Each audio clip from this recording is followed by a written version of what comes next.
Long before the first human ever stood on a shoreline, the foundations of ocean fear were already being formed inside the nervous systems of living creatures. This fear did not begin as a thought. It began as a reaction. The ocean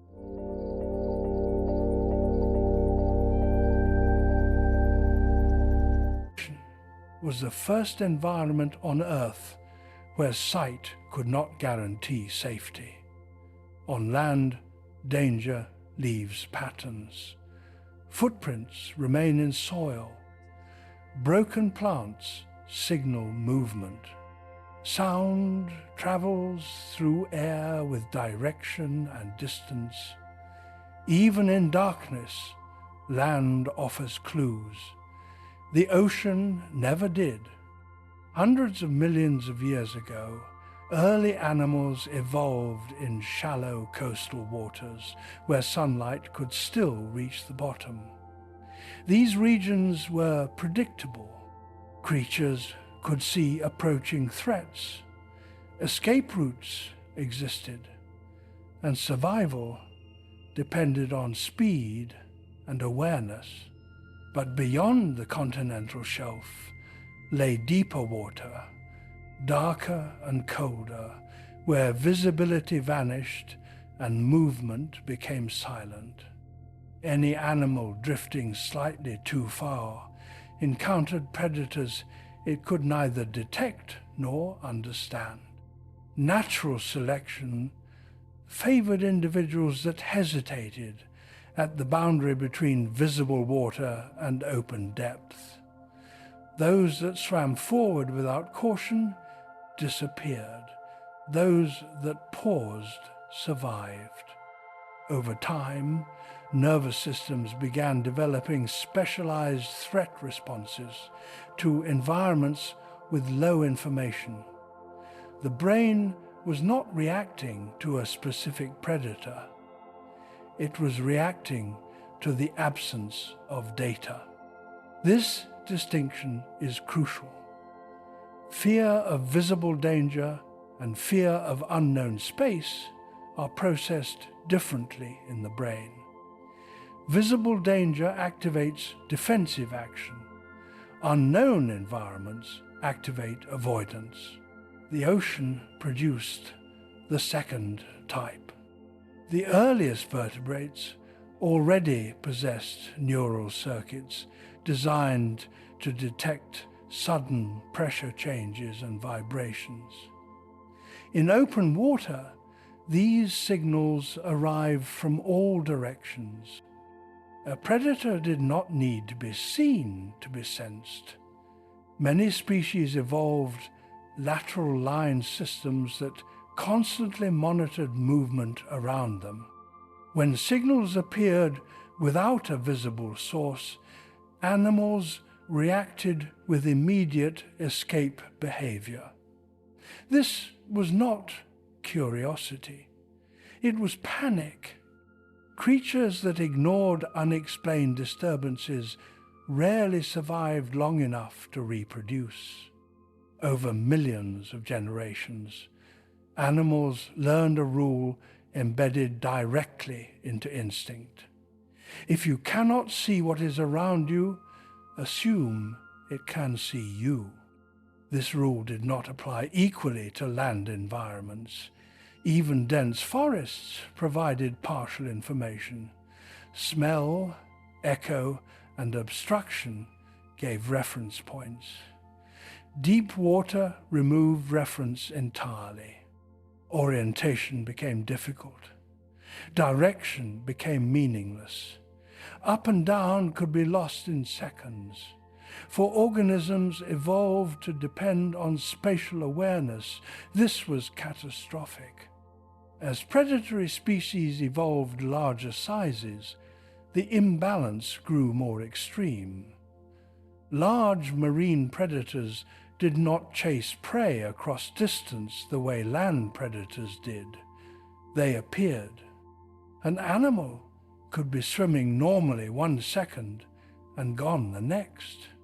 No warning calls, no approaching footsteps, no shadow long enough to recognize.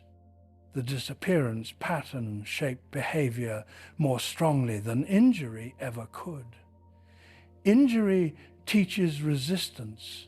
Disappearance teaches avoidance. Even modern animals demonstrate this ancient inheritance. Grazing mammals approach rivers cautiously despite needing water daily. Birds avoid landing on open water at night. Primates instinctively keep distance from dark pools even when safe. These reactions exist without learning. They are embedded responses triggered by visual depth, contrast, and surface opacity. The reason is neurological prediction failure. Brains evolved to simulate near-future events. In predictable environments, the brain forecasts outcomes based on movement and terrain. In open ocean conditions, the simulation collapses. There is no model for what lies beneath a reflective surface. The brain cannot estimate risk, so it assigns maximum threat. This mechanism appeared long before primates existed. Fish display hesitation at sudden drop-offs. Even predators avoid regions where the bottom cannot be detected. The boundary between shallow and deep water became one of the earliest psychological borders in evolutionary history. Over geological time, climate shifts repeatedly changed sea levels, exposing coastlines and flooding plains. Animals migrating across these changing habitats encountered the same rule repeatedly. Land offers information. Deep water removes it. By the time mammals evolved, the neural architecture for fearing featureless depth was already ancient. Mammals developed more complex brains capable of memory and anticipation. Instead of simple reflex avoidance, they began storing associations. Creatures that watched others vanish near water edges retained the location in memory. They avoided returning even without understanding why. This marked the first transition from instinctive fear to experiential fear, not learned in language, but learned in observation. Primates, in particular, relied heavily on vision and social learning. A single unexplained loss influenced group behavior for extended periods. Unlike reptiles or fish, primates remembered places associated with disappearance. Water bodies became mapped in emotional memory as zones of uncertainty. Importantly, the fear was not of water itself. Many animals swam competently. The fear was of what water concealed.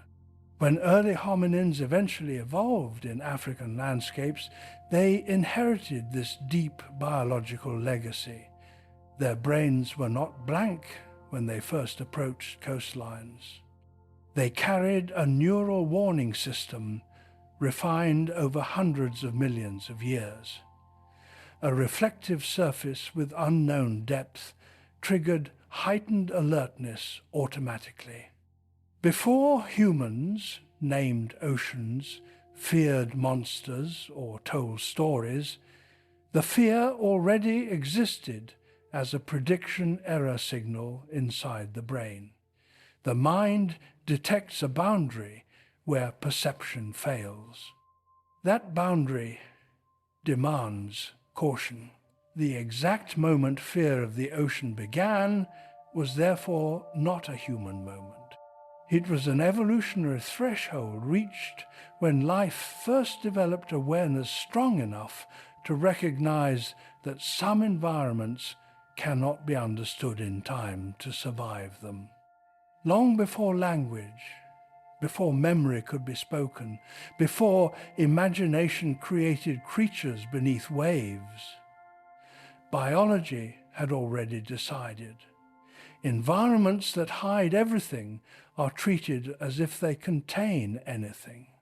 The ocean became the first place on Earth where awareness offered no advantage, and the brain never forgot. By the time early humans appeared, the nervous system they carried was already prepared to distrust certain landscapes. But unlike earlier animals, humans possess something new: conscious awareness of uncertainty. Other creatures reacted to hidden danger. Humans realized they could not understand it. That realization transformed instinct into psychological fear. The earliest hominins lived in environments where survival depended on reading patterns. Tracks in dirt revealed movement. Broken branches revealed direction. Smell revealed presence. Even silence contained information. The human brain evolved as a prediction machine, constantly building a model of the immediate future based on visible evidence. A rustling bush meant prey or predator. A sudden absence of sound meant something approaching. On land, every environment provided data. Then humans reached the shoreline. At first, the ocean appeared calm. The surface reflected the sky, creating the illusion of solid ground. But stepping closer revealed a problem the brain had never encountered before. The horizon extended endlessly, offering no landmarks. The surface concealed motion underneath. The water moved without visible cause. Waves arrived from distant events no one could see. The brain attempted prediction and failed. Prediction failure produces a specific mental state different from fear of attack. When a person sees a predator, the mind prepares escape routes. When a person hears thunder, the mind anticipates rain.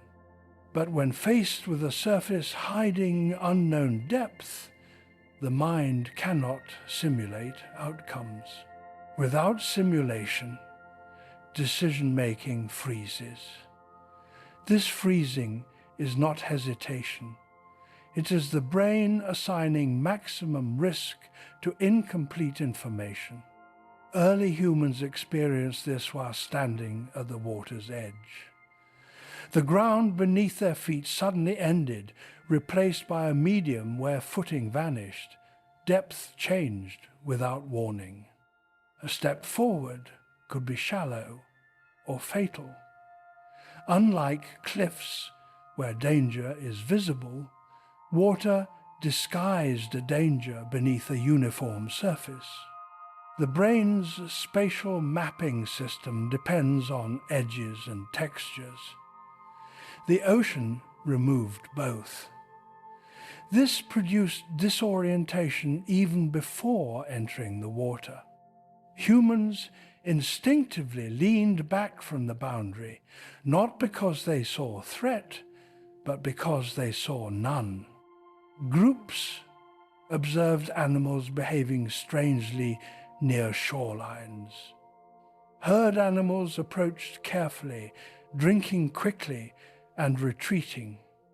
Some refused to cross narrow channels, even when food was visible on the other side.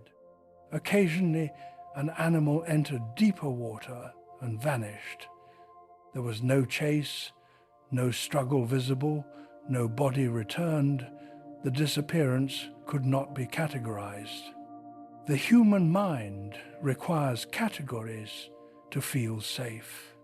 Fire burns, teeth bite, heights break bones. Each threat has a rule. The ocean presented an environment without rule. A person could step into identical-looking water twice and receive different outcomes. Once safe, once deadly. This inconsistency amplified fear. The brain learns safety through repetition. When repetition fails, anxiety increases. Early humans noticed that the same location could behave differently each day. Calm surfaces turned violent within minutes. Quiet waters pulled objects away from shore without visible force. Floating items moved against expectation. These observations produced cognitive conflict. Humans were intelligent enough to recognize patterns everywhere else. The ocean appeared patternless. Night intensified the effect. After sunset, the surface became black, merging with the sky. The boundary between air and water vanished. Sounds traveled differently across open water, arriving from unknown distances and directions. Something could be near or far with no way to determine which. The brain relies heavily on directional sound cues. The ocean disrupted them. Many early camps formed near freshwater sources instead of coastlines, despite abundant food in the sea. Access to fish existed, but approaching the water required overcoming a deep internal resistance. Individuals who ventured farther often reported sensations difficult to describe even without language. The feeling of being watched from below. This sensation arises from a neurological mismatch. Humans evolved to detect gaze direction of predators through eye, position, and head orientation. When visual information disappears, but vulnerability increases, the brain still activates surveillance detection systems. The mind assumes an observer exists even without evidence.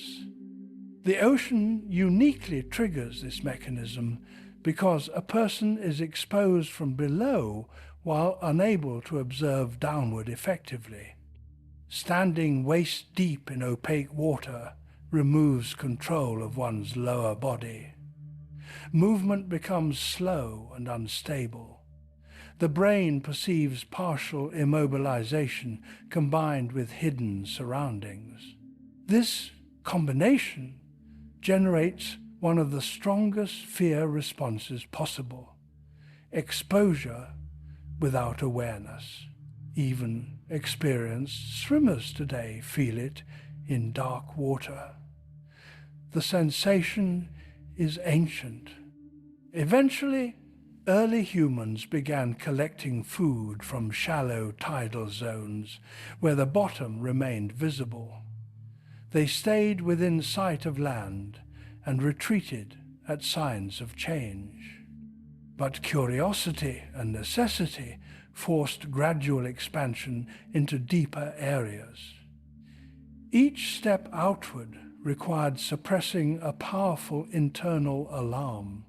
The first time a human lost contact with the ground and floated above unseen depth marked a turning point.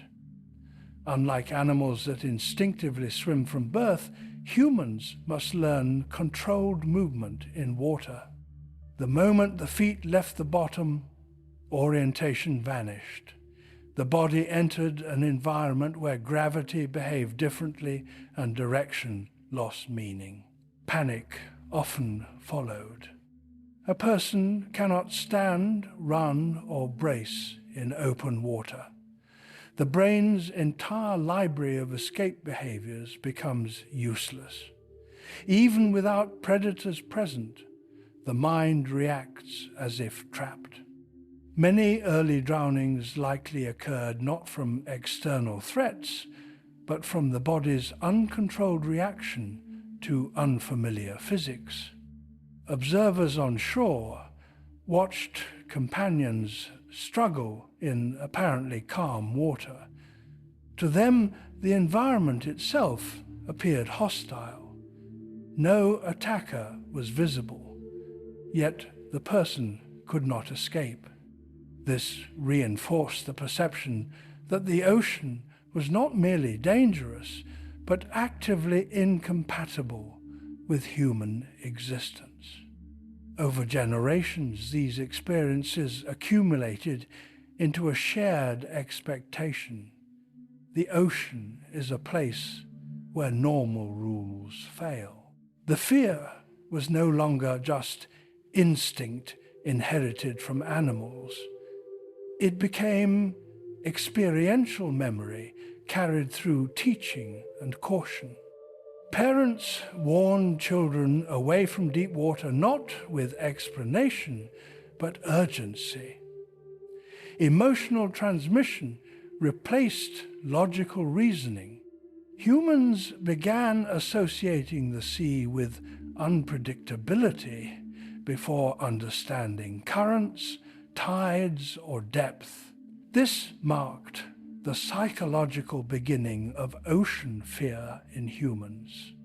Not the moment they saw a creature, not the moment a storm destroyed a raft, but the moment they recognized the environment itself removed their ability to predict survival.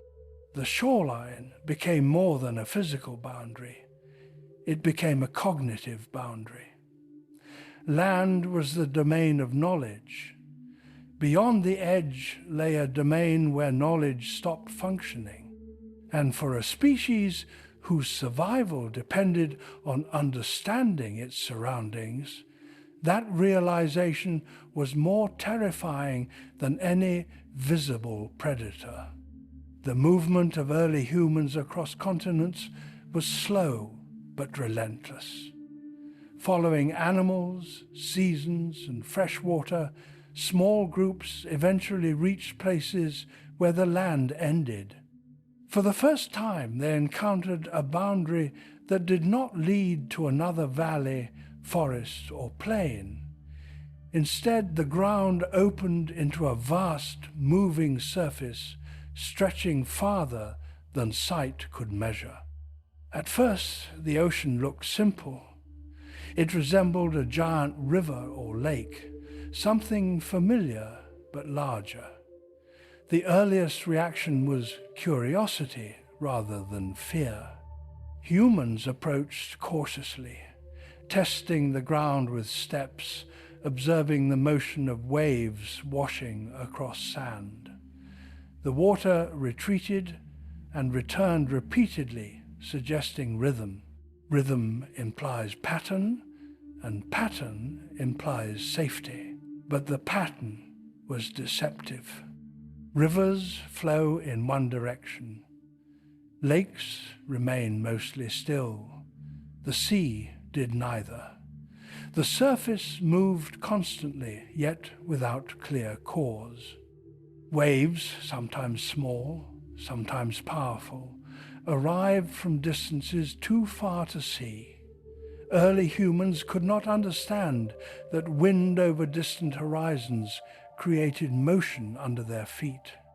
To them, the water moved independently, as if it possessed its own will.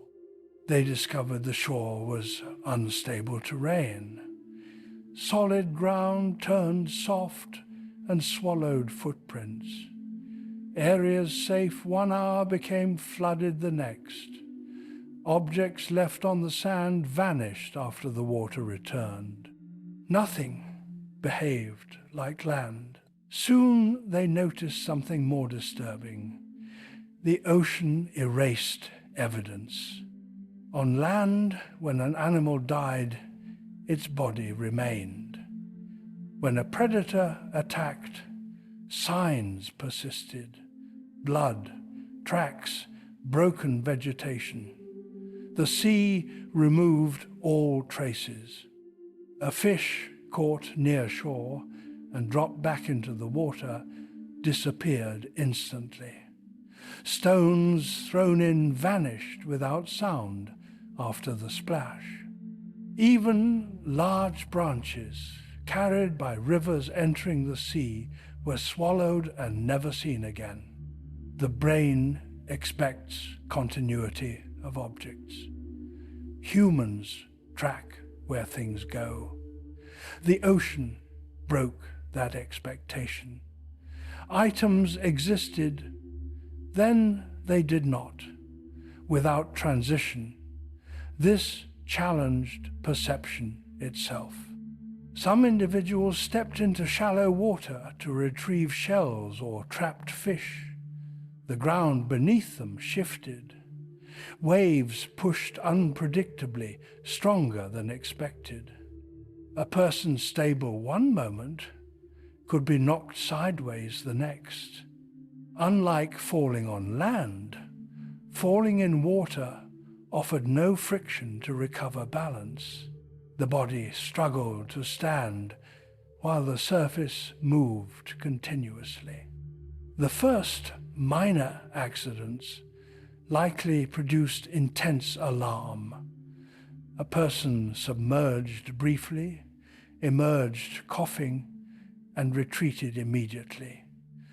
Observers saw not injury, but helplessness.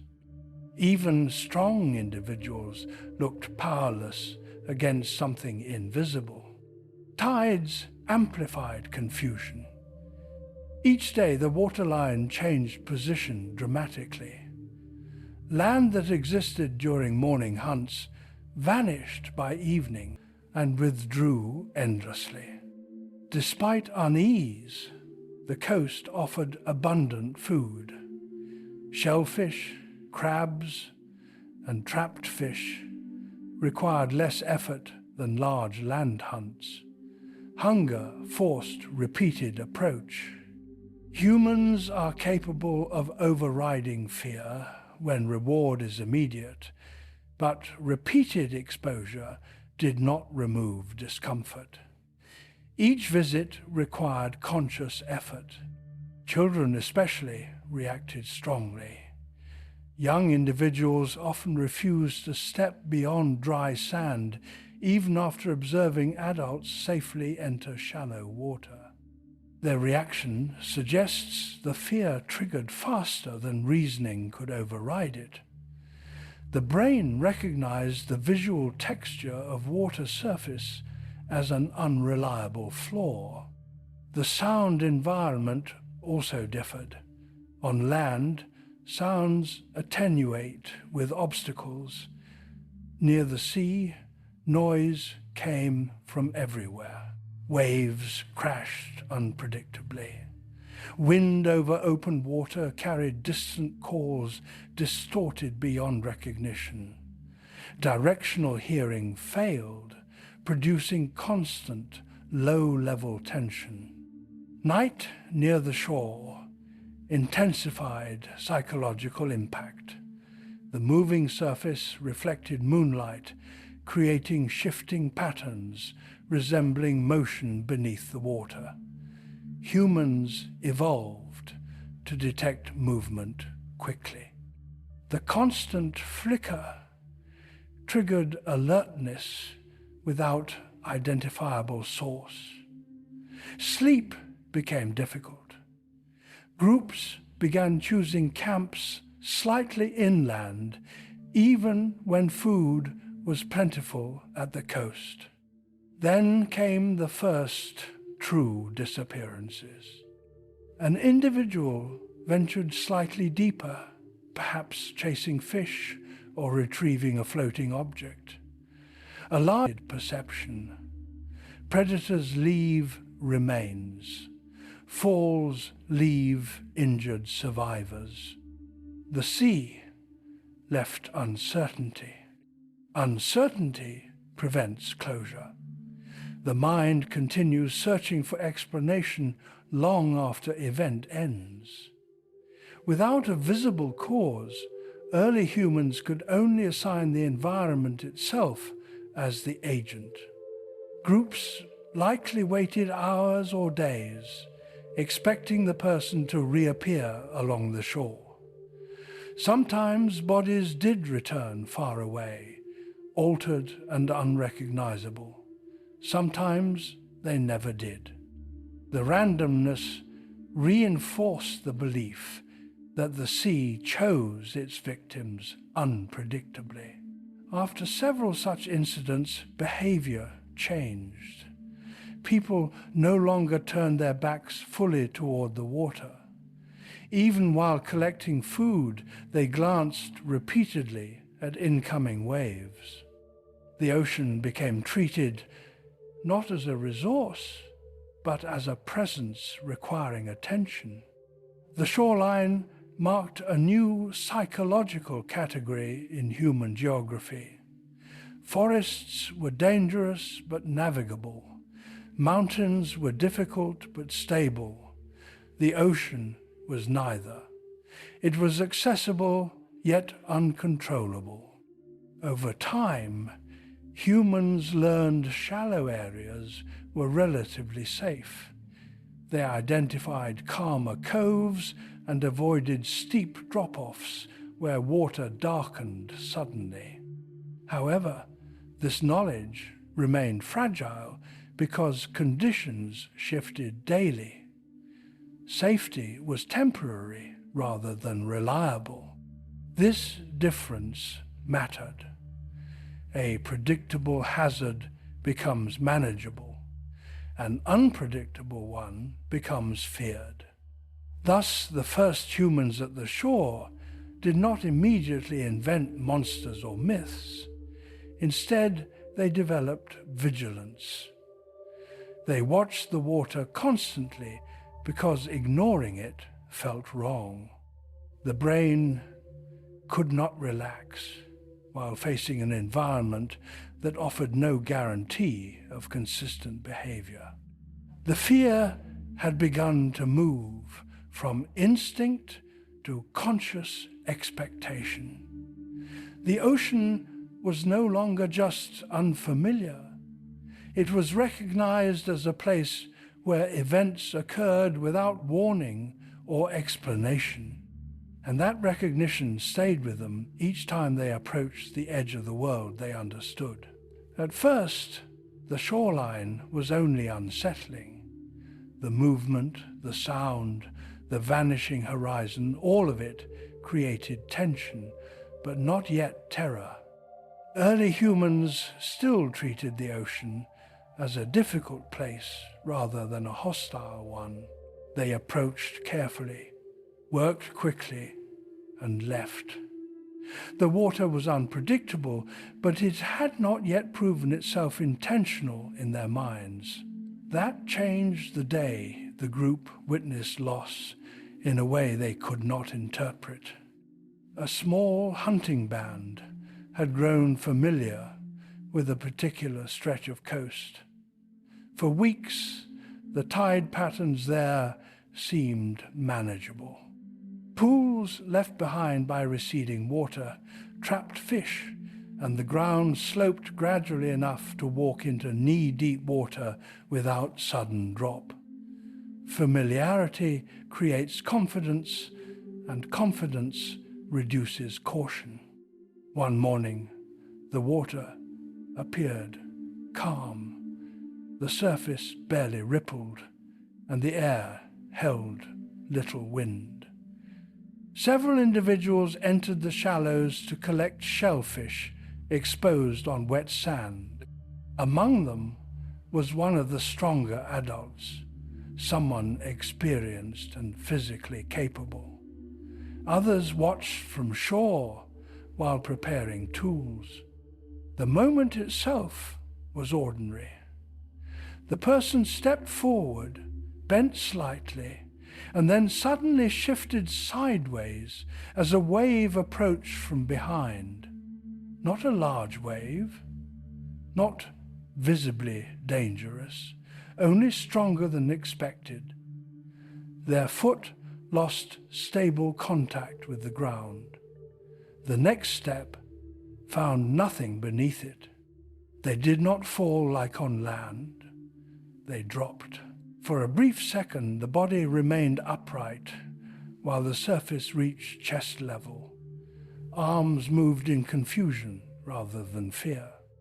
Then a second motion occurred, beneath the water, not visible, only inferred from the abrupt downward pull.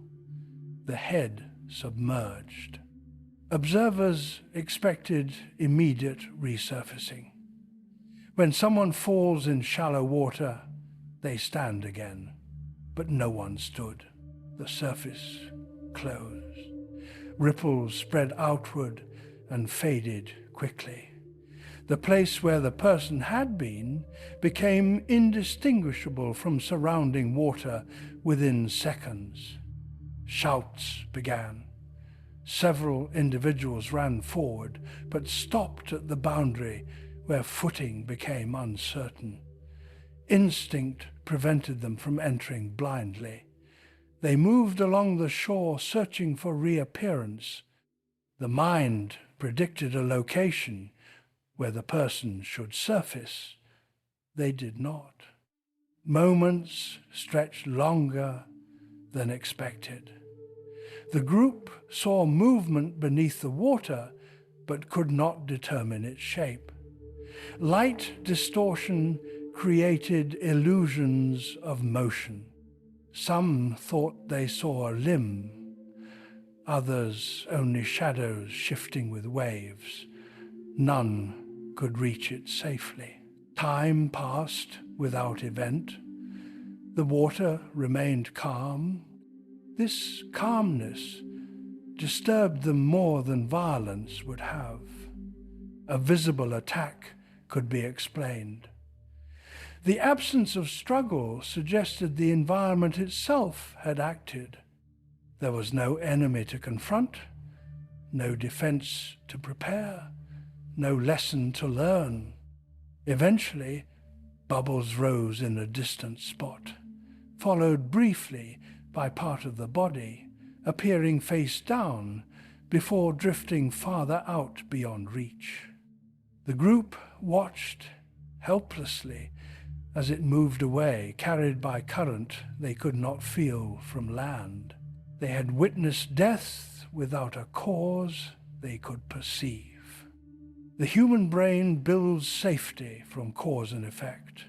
When cause disappears, the mind fills the gap with agency. The ocean was no longer just dangerous terrain. It had taken someone. After this event, behavior changed immediately. Individuals no longer entered water alone. They stood farther back when waves approached. Children were physically restrained from approaching wet sand. Even calm water was treated with suspicion. But more importantly, memory altered perception. The same location that once appeared manageable now looked different. The slope into water seemed steeper than before. The color appeared darker. The brain reinterpreted neutral stimuli through emotional association. The place carried meaning. Night discussions likely revolved around reconstruction. People replayed the moment repeatedly, attempting to identify the instant of disappearance. Each retelling introduced slight variations as minds tried to impose explanation. Some suggested something beneath grabbed the legs. Others believed the ground opened. Without evidence, imagination began to organize fear. This was the first cognitive step toward myth, but at the time It was simply reasoning under uncertainty. Future visits to the shore carried anticipation of repetition. Even when nothing happened, tension remained. A person entering knee-deep water felt watched by the group. Silence replaced casual activity. Everyone monitored the same boundary simultaneously. The ocean had gained psychological presence. Unlike predators, which appear and depart, the sea remained permanently. Its threat was continuous because it did not need to act to remind them. The memory acted in its place. Anticipation alone produced stress responses, elevated heart rate, narrowed attention, readiness to retreat. Over generations, these moments accumulated across different groups. Each community experienced similar unexplained losses. The details differed, but the pattern remained. Calm water, sudden instability, disappearance without visible attacker. Human communication began transmitting caution through demonstration rather than explanation. Elders physically guided younger members away from darker water. Gesture replaced words long before language developed complexity. The body learned before the mind understood. Gradually, the shoreline became defined not by geography but by behavior.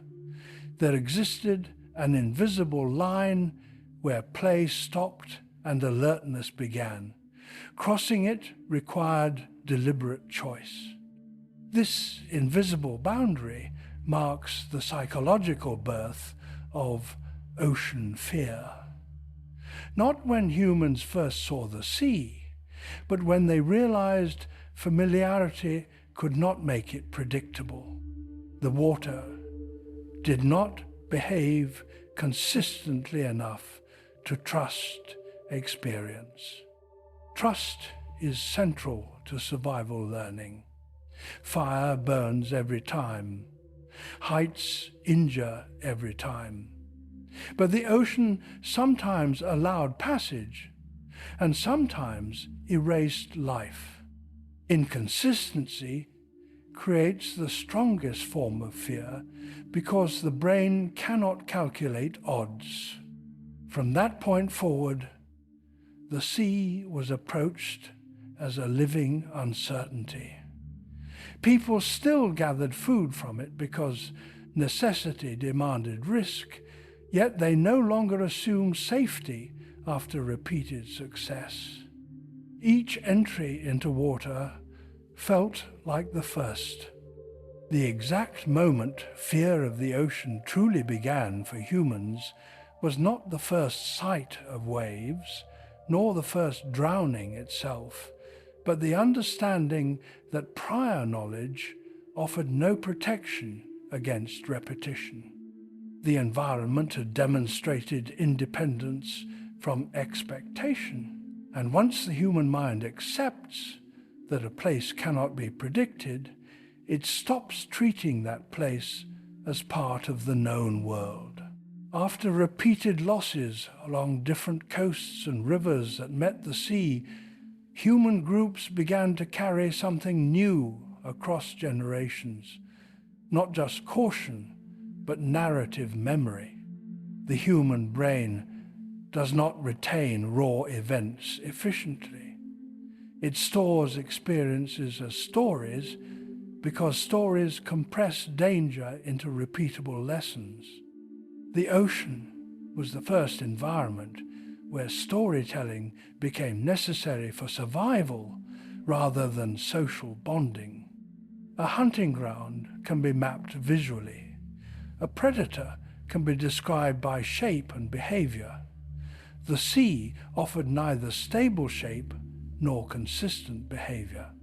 So early humans began encoding what happened at the shoreline into sequences that could be remembered without witnessing the event directly. Instead of explaining currents or depth, they described moments. Someone steps forward.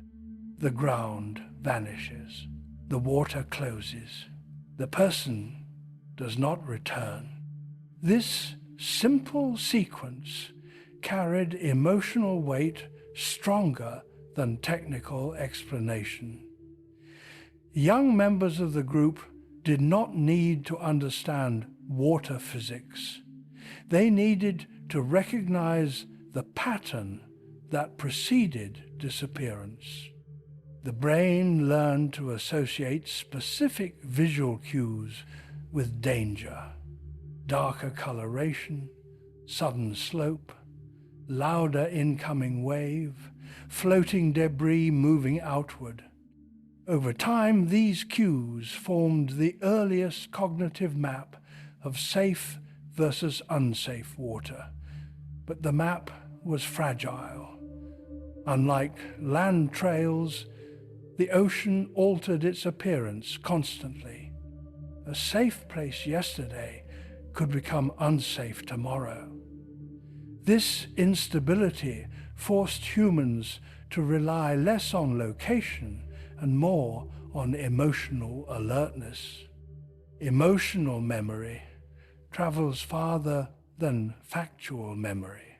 A child who never saw a drowning could still feel unease near deep water simply by observing adult behavior.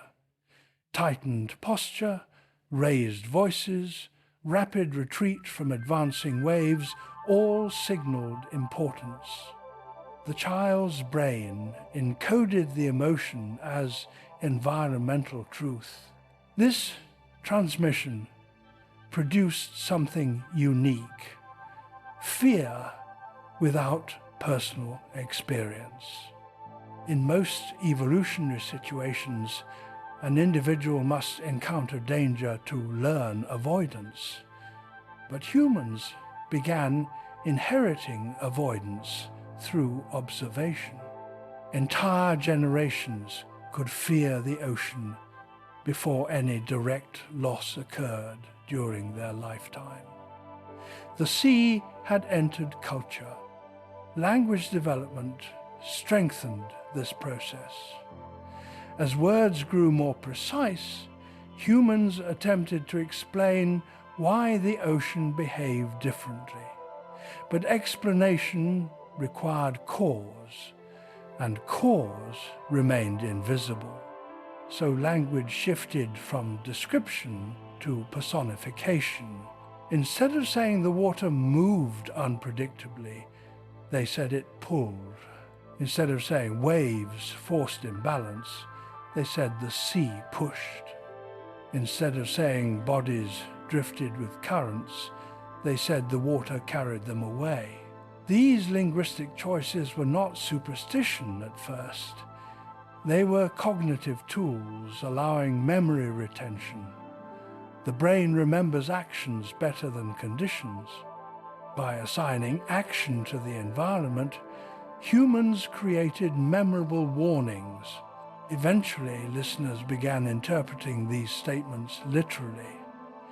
The sea was no longer simply a place where events happened. It became an actor within mental models. Around night fires, the recounting of past incidents took on structure. The teller repeated the same sequence each time to preserve accuracy. Repetition strengthened emotional impact. New listeners visualized the disappearance vividly, despite never seeing it. Visualization activates the same neural pathways as perception.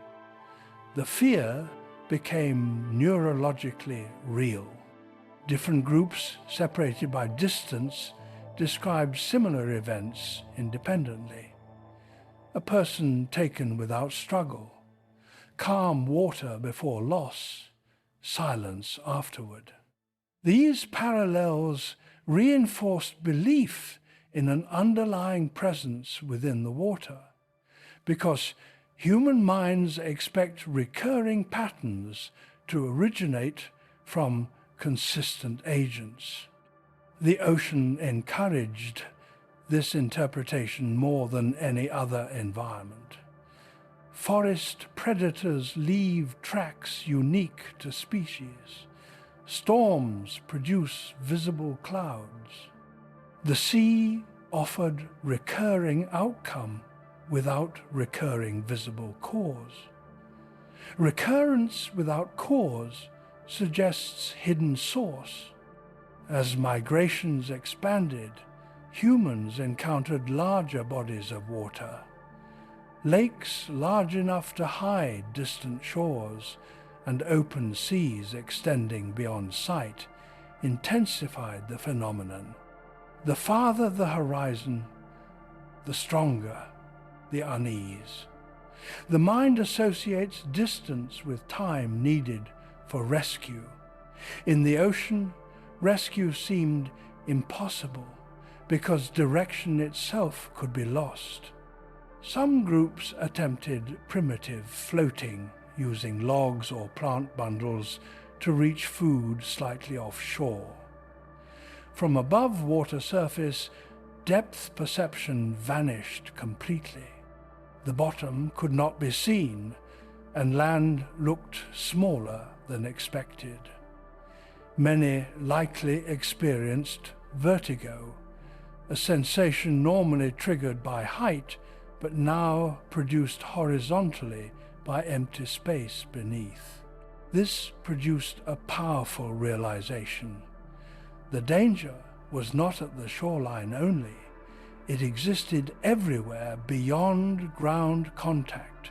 Individuals who floated reported sensations difficult to express the feeling of being suspended over nothing. Unlike cliffs, where the ground below is visible, water concealed distance entirely. The brain cannot measure fall risk, so it treats the depth as infinite. Infinite risk produces disproportionate fear. When such individuals returned and described their experience, listeners integrated the accounts into existing disappearance narratives. The sea did not just take people near shore. It contained endless depth, capable of hiding anything. From this point forward, the ocean became a domain defined by absence. Absence of ground, absence of visible threat, absence of reliable return. Humans developed rituals before entering water deeper than usual. These were not yet religious ceremonies, but psychological preparations. Groups gathered, watched carefully, and stood ready to pull individuals back if instability occurred. Shared attention reduced individual anxiety and increased survival chances. However, the need for ritual indicated recognition of serious risk. Memory solidified into tradition. Children learned specific gestures, meaning retreat immediately when waves changed pattern. Certain times of day were avoided after repeated incidents correlated with tides, even if the mechanism remained unknown. Observational learning approximated science, but remained wrapped in emotion. The earliest fear of the ocean had now transformed again. It was no longer simply reaction to unpredictable terrain. It was a shared, inherited understanding that the sea contained forces operating beyond human perception or control. No monsters had been imagined yet, no gods assigned, but the foundation existed, a place where people vanish and the reason cannot be seen. And the human mind rarely tolerates invisible causes for long. As generations passed, the stories surrounding the shoreline changed in a subtle but important way. At first they were reports of events. Later they became explanations. Human memory rarely stays neutral. The mind prefers meaning over uncertainty, and when cause cannot be observed, it begins constructing one. Repeated disappearances demanded interpretation. The brain is uncomfortable storing danger as randomness. Random danger cannot be predicted, and what cannot be predicted cannot be controlled. So early humans began searching for patterns beyond the obvious sequence of stepping into water and vanishing. They noticed the sea behaved differently at different times. Sometimes calm, sometimes violent, sometimes retreating far from shore and later returning with force. Without understanding lunar gravity, they interpreted the changes as mood. The water seemed calm one day and aggressive another. The idea of temperament entered human perception of the ocean. Once temperament existed, intention followed naturally. People began recalling events not just by what happened, but when it happened. A disappearance after loud waves suggested anger. A disappearance during calm suggested deception. The environment became morally ambiguous. It could appear peaceful and still harm you. This contradiction is psychologically powerful because humans depend on visible warning signals to feel safe. The ocean violated that rule. Storytellers adjusted language accordingly. Instead of describing a person losing balance, they said, "The water waited." Instead of saying, "Currents carried objects," they said, "The sea kept them." Each retelling strengthened the sense that something beneath the surface made choices. Importantly, this shift did not originate from superstition alone. It originated from pattern recognition operating beyond its limits. The human brain evolved to infer agency because most repeating events in natural environments come from living actors. Rustling grass means an animal. Broken branches mean movement. Repetition without visible agent forces the brain to imagine one. The ocean produced repeated outcomes with invisible mechanism. Therefore, the mind supplied an invisible actor. Different groups gave different interpretations, but the structure remained similar. Some believed large, unseen creatures lived beneath the water. Others believed the sea itself behaved as a single entity. Still others believed spirits inhabited certain regions more than others. All interpretations shared a core assumption. The disappearances were not random accidents. This belief changed behavior more dramatically than fear alone. Fear encourages avoidance.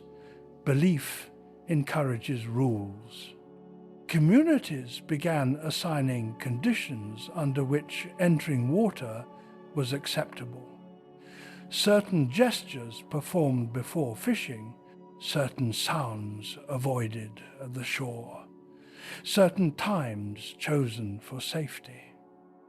These practices reduced anxiety because they created perceived control even if the physical danger remained unchanged. Children learned not only to stay back, but why. The explanation often involved consequence rather than mechanism. Disrespecting the water led to loss. Showing caution allowed safe return.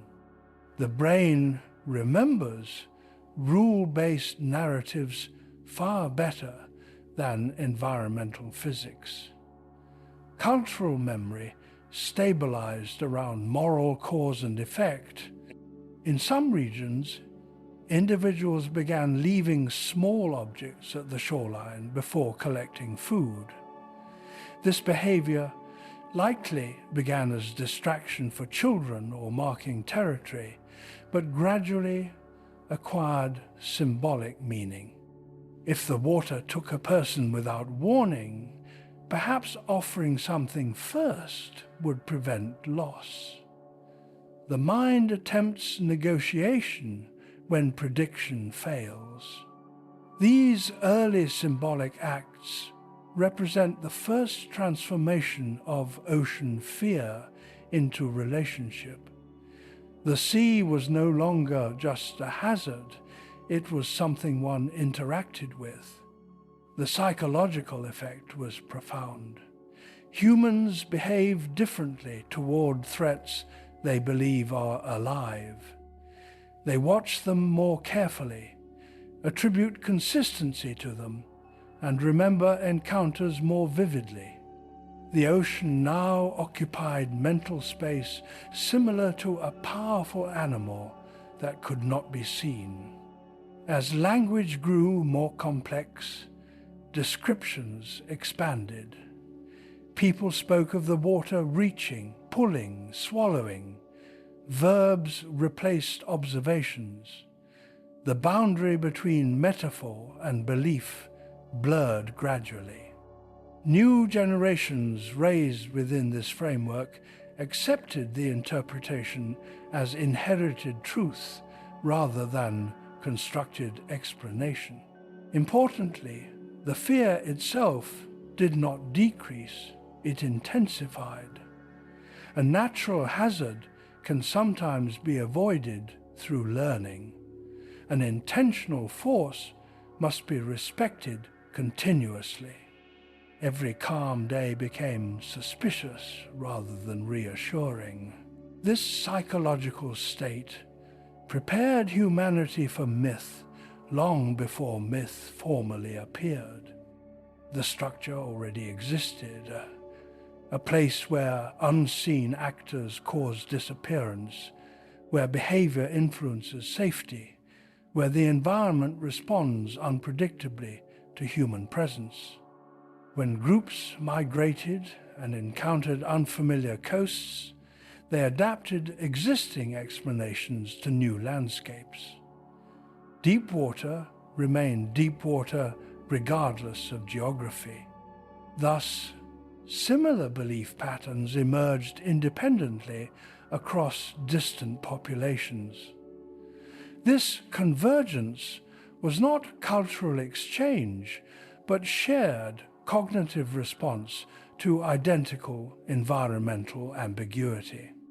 Eventually, people began describing shapes beneath waves based on brief visual distortions, reflections, floating debris, or large fish glimpsed momentarily became extended in memory. The mind filled incomplete perception with familiar forms enlarged beyond proportion. These were not deliberate fabrications. They were attempts to stabilize interpretation. Once described aloud, these shapes persisted in imagination. Children who heard of them interpreted every dark movement as confirmation, expectation, guided perception. The sea now contained specific inhabitants rather than undefined presence. At this point, the transition was complete. The fear that began as inherited instinct had become shared narrative, then interpretation, then belief. Humans had reached a psychological milestone. They no longer feared only the possibility of drowning, they feared the unknown intelligence of the deep. And once the mind assigns intelligence to an environment, the next step is inevitable. By the time human societies began forming stable communities, the ocean had already occupied a unique place in the collective mind. It was no longer merely dangerous water. These descriptions emerged independently, yet shared remarkable structure. Large bodies, serpentine movement, eyes adapted to darkness, ability to appear suddenly and vanish instantly. These characteristics reveal more about human perception than about actual creatures. The ocean hides scale better than any environment. A nearby fish can appear enormous through refracted light. Descriptions varied by environment but maintained a pattern. In colder regions, creatures were imagined slow and immense. In tropical regions, fast and aggressive. Where large marine animals occasionally surfaced, they became prototypes for larger unseen forms. A whale briefly appearing before diving suggested the existence of far greater bodies below. A giant squid glimpsed near shore became proof of enormous hidden ecosystems. Importantly, the monsters did not originate purely from imagination. They originated from partial observation combined with cognitive completion. The brain fills gaps using familiar biological rules. Movement without visible limbs implies snake-like motion. Sudden emergence implies size. Silent approach implies intelligence. As these interpretations spread, cultural reinforcement strengthened them. Children raised hearing consistent descriptions began interpreting every unfamiliar movement as confirmation rather than question. The sea transformed from unknown space into populated territory. This shift changed emotional response significantly. Unknown danger produces anxiety. Known danger produces fear mixed with respect. People began treating the ocean as domain belonging to others rather than reduced encounters with real predators, but were understood as deterrents against larger unseen beings. Function preceded explanation. Travel along coastlines also reflected new belief systems. Routes were planned to remain within sight of land whenever possible. Open water crossings were rare and often accompanied by rituals of preparation. Not because waves were larger offshore, but because leaving sight of land meant entering territory entirely controlled by whatever lived below. Over generations, the creatures themselves gained narrative personality. Some regions describe beings that dragged individuals downward deliberately. Others spoke of watchers beneath the surface observing boats. Some traditions claimed the creatures ignored respectful humans, but punished careless ones. These moral attributes helped maintain behavioral discipline around dangerous environments. What matters historically is not whether these creatures existed as described, but that humans needed them to exist psychologically. Assigning form to fear converts paralysis into precaution. A named threat can be prepared for, even symbolically. Rock carvings near ancient coasts began depicting elongated shapes beneath boats or near swimmers. These were not necessarily artistic fantasy. They were cognitive records, attempts to preserve knowledge of where danger was believed to reside. The images served as warnings long after storytellers died. As societies developed trade and communication, these ideas traveled inland. People who never saw the sea learned of its inhabitants through narrative alone. For them, the ocean became even more mysterious because no direct observation contradicted the stories. Distance amplified imagination. Eventually, the boundary between cautionary explanation and belief blurred completely. The sea was understood as a layered world. The surface belonged to humans temporarily. Beneath belonged to permanent residents far older and more powerful. Thus, the fear of drowning transformed into fear of encounter. And once humans believed something lived beneath the water, every wave carried intention. Once the ocean became understood as inhabited, human behavior near water changed in ways more organized than simple avoidance. The presence of imagined beings created structure in how people moved, spoke, and even thought at the shoreline. Fear gained rules, and rules gave fear permanence. People began treating the sea not as terrain, but as territory belonging to something else. The moment a person stepped into the water, they were entering another domain. This idea introduced a new emotional element: permission. Actions at the shore were no longer neutral movements in nature, but interactions with a presence believed to be aware. Silence became important. In many early coastal groups, loud noise near deep water was avoided. The reasoning was simple.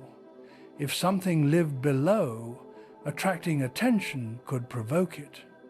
Even without language describing biology, humans understood the advantage of not announcing vulnerability. This practice reinforced constant awareness of being observed. Communities began restricting nighttime approach to water, except when necessary. The reason was not merely visibility, it was vulnerability combined with invisibility. Without sight, the imagined inhabitants held complete advantage. The brain recognizes imbalance of awareness as immediate threat. Over time, these reactions crystallized into early ritual behavior. Before fishing or collecting shellfish, groups paused at the edge. Some touched the water briefly and withdrew. Others waited for a particular wave pattern. These actions reduced anxiety by creating the impression of acknowledgement between human and environment. Rituals serve psychological stabilization. They do not remove danger, but make it predictable through repetition. Each successful return reinforced belief that correct behavior maintained safety. Each loss reinforced belief that rules had been broken. The ocean's randomness was now interpreted through moral structure. Stories adapted accordingly. Disappearances were no longer random accidents. They were consequences. Someone stepped too far, entered at wrong time, or ignored warning signs. This explanation protected the community from helplessness. If actions influenced outcome, survival could be controlled. The most powerful narratives describe beings that watch from below the surface, waiting for mistakes. These watchers were not always aggressive. Some traditions suggested they ignored careful individuals. Others claimed they guided lost swimmers back to shore if respected properly. Positive interpretations balance fear, allowing people to continue using the sea without constant paralysis. Importantly, these beliefs improve safety unintentionally. Careful entry, group vigilance, avoidance of rough conditions, and respect for tides all reduce drowning risk. The human brain credited unseen beings, but behavior aligned with environmental reality. As settlements grew into early societies, these ideas became embedded in collective identity. The sea marked boundary between worlds, the known and the unknowable. Land belonged to human understanding. Water belonged to hidden forces. Crossing that boundary required mental preparation. This perception influenced early navigation attempts, also psychological readiness. Leaving land meant surrendering control to a realm perceived as aware. Accounts from different regions describe remarkably similar experiences. People felt watched when alone in water. They avoided turning their backs fully toward open sea. They preferred facing outward while retreating toward shore. These behaviors mirror prey vigilance responses in terrestrial animals, demonstrating how deeply the mind categorized the ocean as predator space. Children learned these habits early. They played near water, but rarely beyond certain depth lines, even without explicit instruction. The boundary was sensed, not measured. Cultural learning merged with inherited instinct. Eventually, artistic representations grew more elaborate. Instead of simple shapes beneath waves, carvings and markings showed eyes, fins, and enormous bodies following swimmers or boats. These images preserved emotional truth rather than observational accuracy. They communicated that the ocean was a place where humans were never alone. By this stage, fear had transformed completely. The earliest biological caution about hidden depth had become a structured worldview. The sea was perceived as an inhabited environment, with awareness directed toward human presence.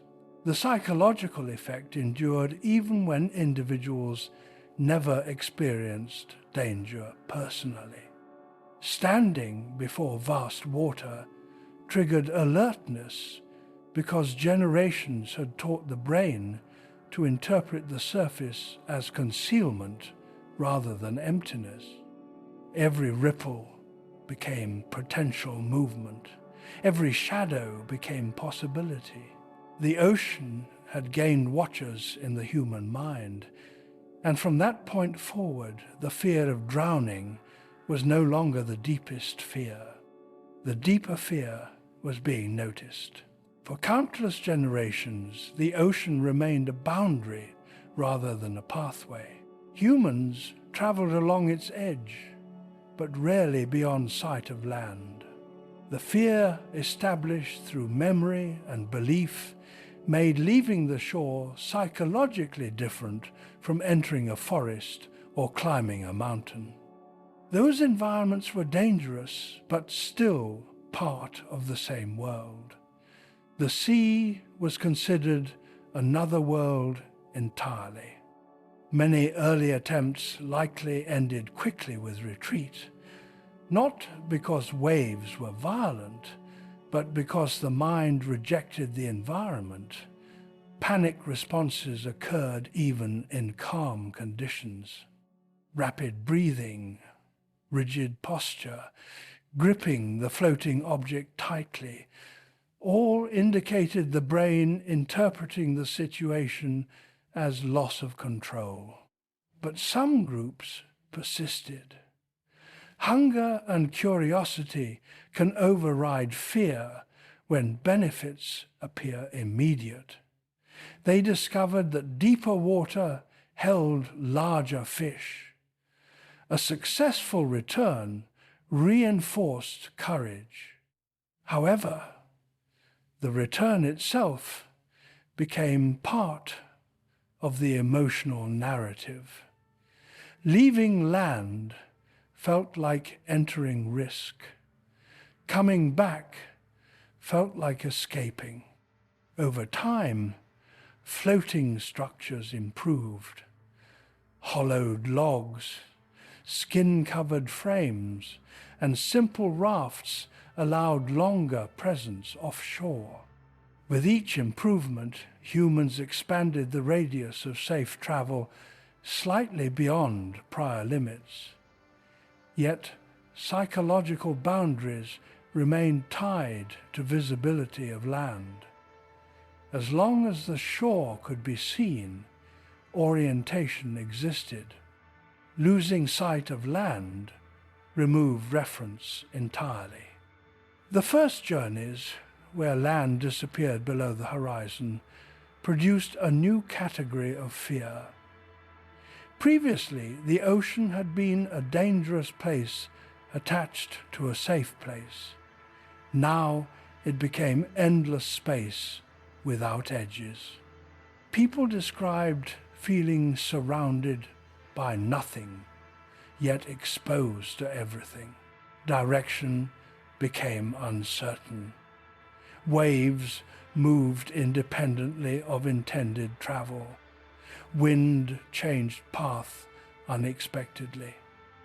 The absence of fixed points prevented prediction of return time. On land, distance equals effort. On water, distance equals condition. This uncertainty produced tension not only during travel, but before departure. Planning itself became difficult. Groups developed new behaviors to cope. They studied stars and sun positions more carefully, not initially for navigation, but reassurance. Fixed patterns in the sky provided stability lacking in the water below. The sky became the first map of the sea because it remained constant while the surface did not. Storm encounters reinforced fear dramatically. Unlike land storms where shelter exists, ocean storms surrounded individuals completely. Waves rose higher than the height of a person. The horizon vanished. Sound overwhelmed communication. Survivors returning from such events carried descriptions that further deepened cultural memory of the sea's power. Importantly, many who ventured out never returned at all. From the perspective of those on shore, disappearance now occurred beyond visibility. Previously, they watched someone vanish.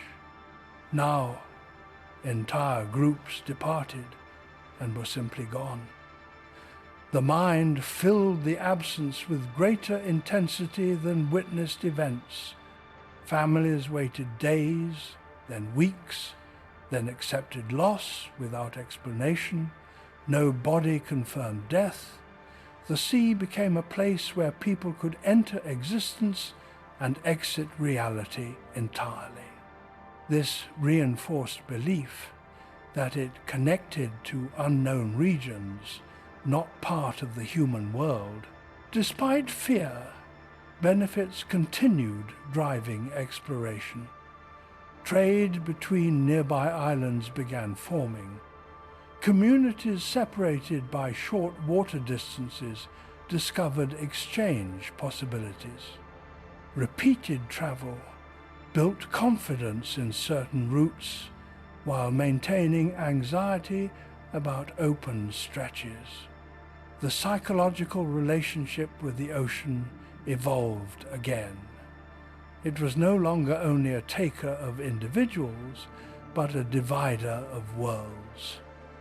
Crossing it meant leaving known reality and trusting conditions beyond direct control. Every successful voyage did not eliminate fear, it refined it. Sailors became skilled not because they felt safe, but because they learned how to function while unsafe.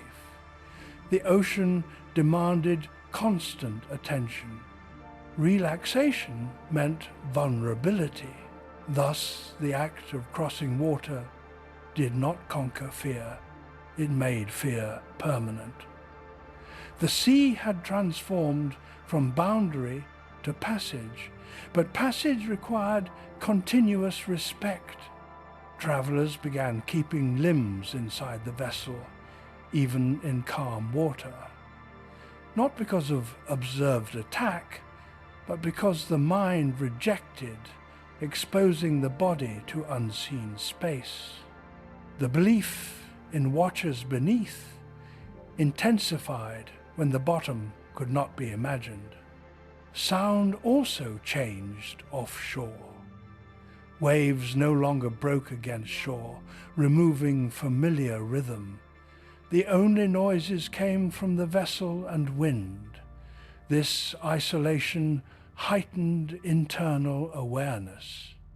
Every splash against the hull suggested contact from below. The absence of environmental variety amplified interpretation of minor stimuli. Nights at sea became especially influential in shaping long-term fear. With no landlights and minimal cloud cover, stars reflected on the surface so completely that horizon vanished. Sky and water merged into a single sphere around the vessel. Individuals felt suspended in emptiness rather than floating on a surface. In this condition, direction lost meaning entirely. Without reference, even experienced travelers struggled to determine movement. The mind depends on contrast to define location. Infinite uniformity removes orientation and produces unease stronger than physical threat. Occasionally, marine animals surface near vessels at night. Even small creatures sounded large in darkness. A single unexpected movement beside the boat could startle the entire group. Because visibility was limited, imagination completed the image far beyond reality. Reports carried back to shore described immense bodies brushing against hulls or circling beneath. Storms, far from land, had different psychological impact than coastal storms. Near shore, waves break and release energy quickly. Offshore, waves rolled continuously without visible boundary. Travelers could not gauge storm size because nothing stood still for comparison. Water rose like moving hills in all directions. During such events, individuals clung to the vessel, expecting it to overturn at any moment. Some survived by chance and later described the sea as intentionally violent rather than conditionally dangerous. The experience reinforced earlier beliefs about temperament and will. When voyages failed, uncertainty expanded. No witness saw the final moment. Entire crews vanished beyond sight, leaving only absence. For those on land, imagination filled the gap with far more dramatic possibilities than reality likely held. The ocean became associated with permanent disappearance rather than observed death. To cope, travelers developed practices of constant observation. One person remained awake, watching the water, while others rested. This was partly practical for navigation, but largely psychological. Someone had to watch the watchers. Over generations, individuals who spent extended time at sea developed a different relationship with fear. They did not lose it, they normalized it. The ocean was understood as uncontrollable but predictable within limits. Respect replaced panic, yet respect required continual vigilance. Those returning from distant journeys carried stories that transformed coastal culture. They spoke of waters where no birds flew overhead, implying distance from land beyond imagination. They described regions where the color of water turned almost black and remained calm for days. They told of nights where sounds echoed across flat surfaces without visible source. Listeners inland interpreted these accounts through existing frameworks of inhabited depths. The farther from shore, the greater the unseen presence must be. Thus, deep ocean gained reputation not just for danger, but for magnitude of unknown life. The moment land disappeared had revealed something fundamental. The ocean was not simply a large body of water attached to the world. It was a separate environment where normal spatial understanding failed. From then on, any journey across it felt less like travel and more like departure from reality. And once humans began leaving the world they knew, the fear evolved again into something larger than survival. It became existential. For most of human history, fear of the ocean existed only in memory and spoken narrative. But once writing systems developed, the relationship between humans and the sea changed permanently. Experiences could now be preserved exactly rather than reshaped by retelling. What sailors witnessed no longer faded into legend alone. It became record. When organized voyages expanded across great distances, ships remained at sea for weeks or months beyond sight of land. These journeys produced a new psychological environment. Earlier, coastal travelers feared disappearance. Now, people endured prolonged exposure to the unknown without immediate escape. The ocean was no longer a brief encounter. It became their entire world. Logs kept by navigators described daily conditions, not to entertain, but to survive. Wind direction, wave patterns, cloud formations, and star positions were carefully noted. Yet alongside these practical observations, appeared descriptions that carried emotional weight even in formal records. Sailors repeatedly wrote about the sensation of being surrounded by movement that could not be interpreted. Water beneath the ship shifted constantly, but the depth remained invisible. Unlike land journeys where terrain changed gradually, the sea remained visually identical day after day. The monotony itself produced tension. Without visual variation, the brain struggles to measure time, and when time feels uncertain, danger feels closer. Many logs describe the water changing color without obvious cause. Patches of darker surface passed beneath the vessel, suggesting enormous shapes moving below. At times, bioluminescent organisms cause glowing trails along the hull at night. Without biological understanding, sailors recorded the phenomenon as light following the ship intentionally.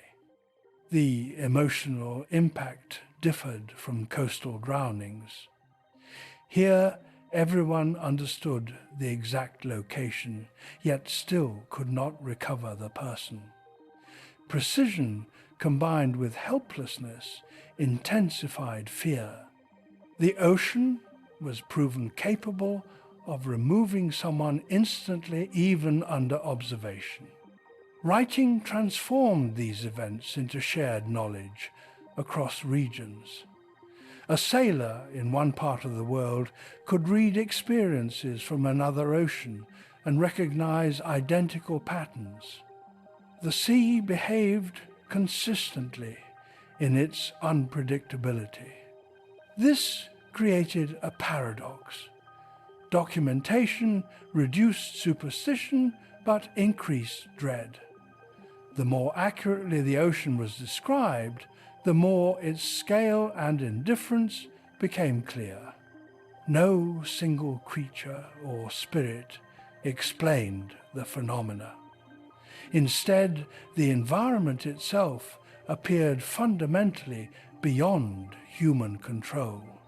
Maps drawn from voyages revealed enormous distances of uninterrupted water.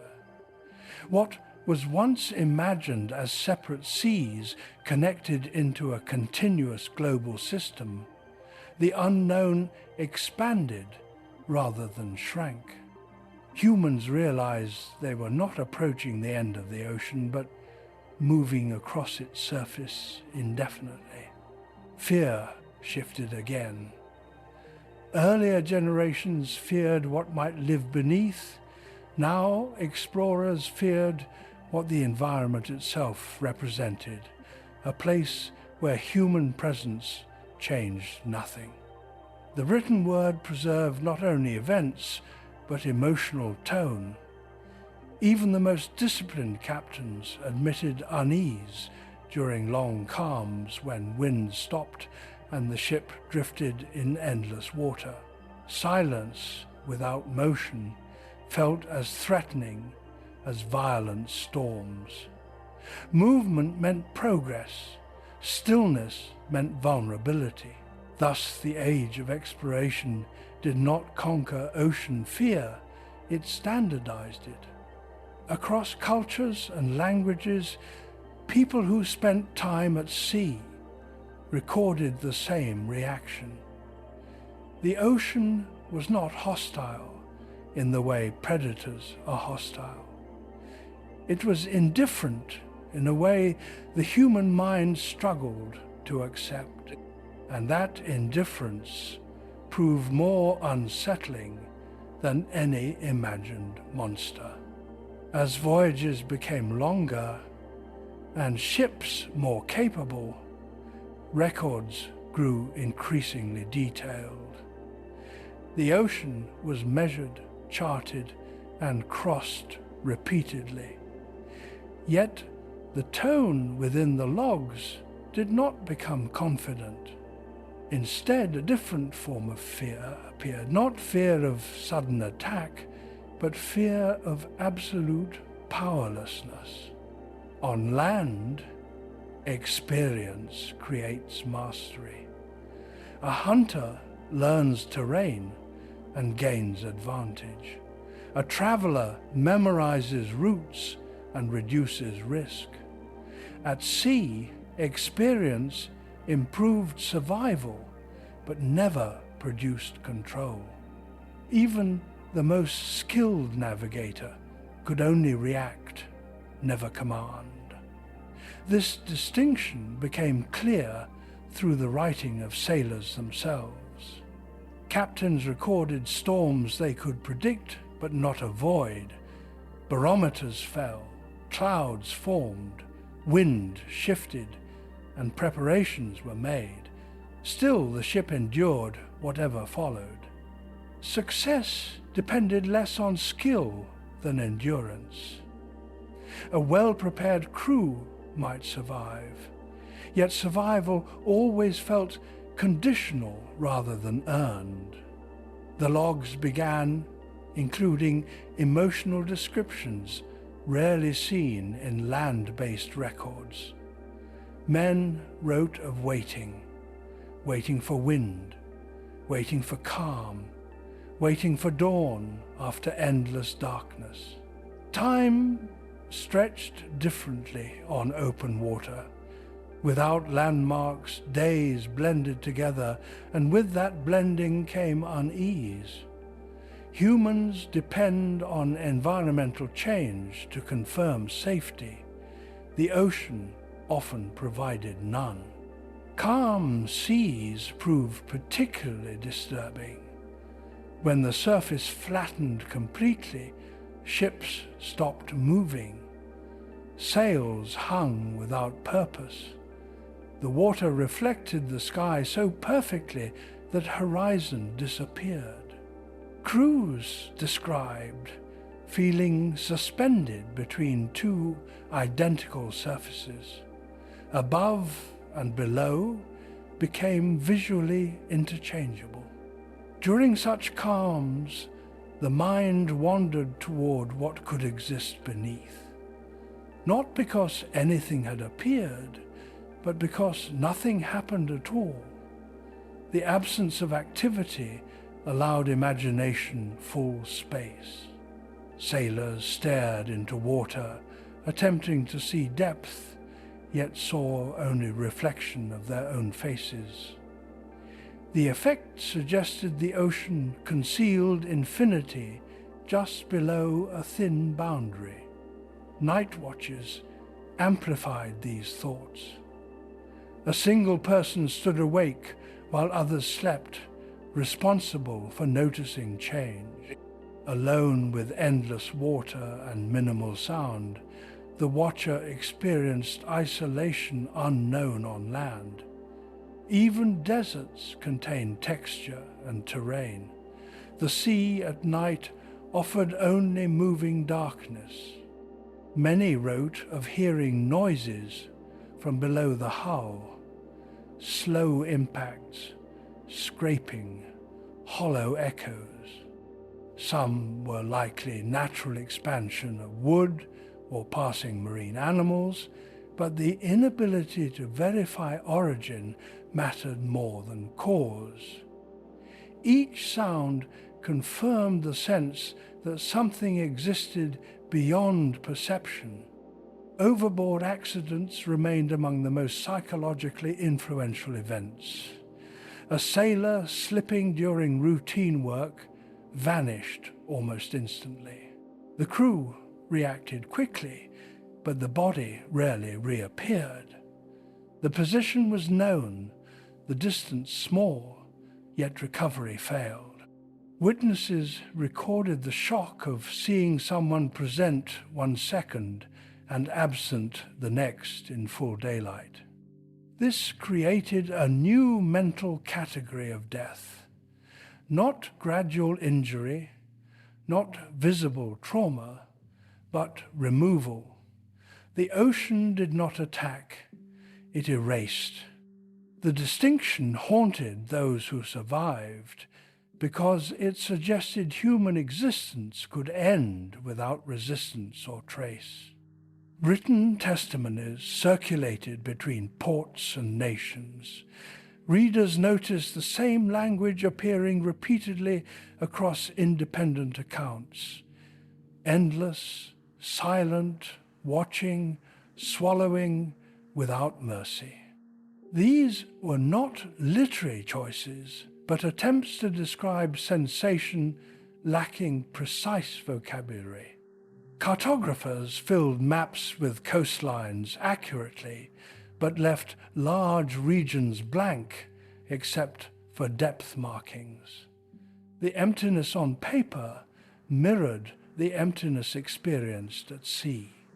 Even with increasing knowledge of geography, psychological understanding did not advance equally.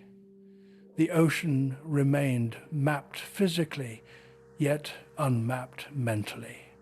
Another recurring theme appeared in records of returning sailors. Upon reaching land, individuals often reported relief disproportionate to physical exhaustion. They described the ground as comforting, not merely because it was stable, but because it behaved predictably. Walking across solid earth restored certainty about motion and gravity. And that realization would follow humanity into the scientific age. When systematic science began examining the ocean, many expected fear to fade. Throughout human history, knowledge had reduced terror. Lightning became electricity. Disease became biology. Eclipses became astronomy. Understanding replaced imagination. The sea was assumed to follow the same pattern. Instead, explanation removed comforting assumptions and replaced them with unsettling reality. Early measurements of depth produced the first shock. Sailors lowered weighted lines, expecting to reach bottom within reasonable distance. In some areas, the line descended hundreds of meters without touching anything. Later, instruments revealed depths measured not in hundreds, but in thousands. Entire mountains could stand beneath the surface and never approach air. The human mind handles danger best when scale is relatable. A cliff has a visible height. A storm has visible boundaries. But a space deeper than any possible fall on land cannot be intuitively processed. The ocean floor existed so far below that falling into it would feel identical at any point before impact. Depth became psychologically infinite. Pressure studies deepened discomfort further.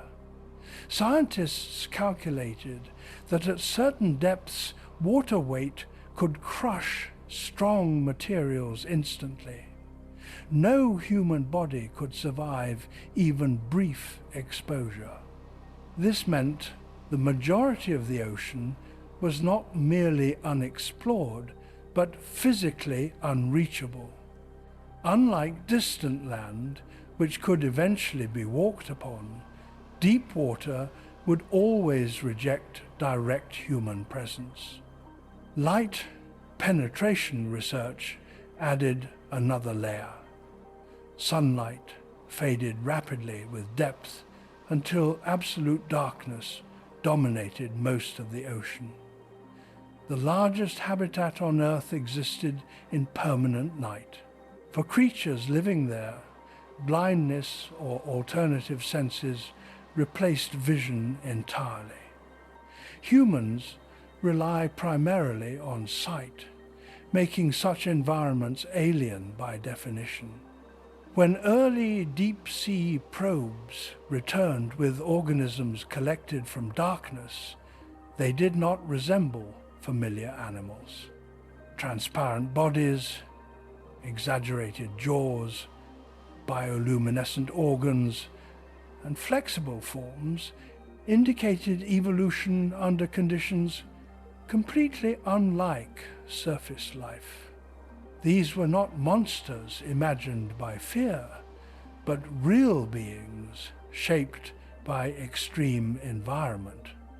Paradoxically, the conformation of life removed mythical creatures, yet strengthened unease. Reality proved stranger than legend. Instead of singular giant beasts, there existed entire ecosystems adapted to pressures and darkness incomprehensible to human experience. Ocean currents were mapped next. Vast rivers within water moved across the planet, carrying heat and matter across continents. A person floating at the surface could be transported immense distances without noticing motion. Control was revealed as illusion. Even still, water participated in planetary scale movement. Sound propagation experiments revealed another unsettling fact. Water carried sound farther and faster than air. Creatures deep below could detect surface disturbances long before humans sensed them. The old sensation of being watched gained biological plausibility. Humans entering water announced themselves across enormous range. Research into temperature layers showed that the ocean formed stacked environments, each with different density and conditions. Descending only a short distance changed pressure and temperature dramatically. A person swimming down would encounter invisible barriers, like crossing into separate worlds.